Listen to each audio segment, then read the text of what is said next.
Trump est-il humilié? Chaque jour, Téhéran tient tête au président américain. Regardez la toute dernière vidéo en date. Quelle est la réelle capacité de nuisance des mollahs pour qu'ils puissent à ce point être en confiance, bomber le torse, brandir les menaces? Est-elle si importante? Mais même en cas de guerre, l'Iran ne renoncera pas au nucléaire, dit le régime. Le déploiement militaire américain dans le Golfe ne nous effraie pas, dit le régime. L'Iran est-il en train de ridiculiser le président américain, lâché par certains de ses alliés dans la région? Mais d'abord, les menaces iraniennes. Écoutez, regardez. Pourquoi insistons-nous autant sur l'enrichissement d'uranium et nous refusons d'y renoncer même si une guerre nous est imposée?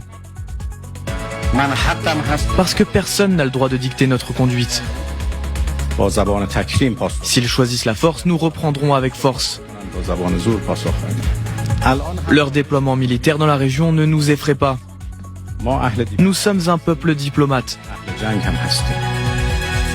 Mais nous sommes aussi un peuple guerrier. Le grand dossier Iran, Trump humilié, c'est donc parti. Mais d'abord, hier, on s'interrogeait sur son absence et il est réapparu ce matin. L'ayatollah Khamenei est sorti du silence et il appelle sa population à descendre dans la rue pour dire que le pays ne se soumet pas. Regardez. La puissance d'une nation ne réside pas tant dans ses missiles et ses avions que dans la volonté et la résilience de son peuple.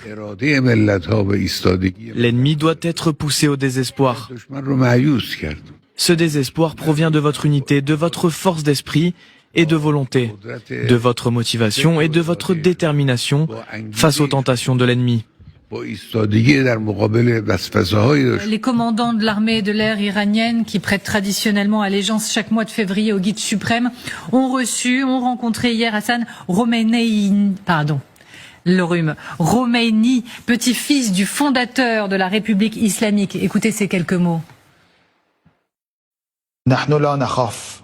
Nous n'avons pas peur d'eux, car nous sommes déterminés et nous défendons nos droits et notre pays. Nous disons aux Américains, vous mourrez avant de nous voir humiliés. L'Iran aussi menace Israël.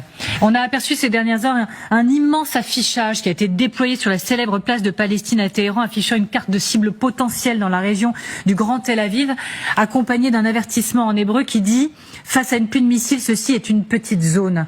Est-ce que tout ça pourrait dégénérer très vite en guerre régionale dont Donald Trump perdrait en réalité le contrôle ?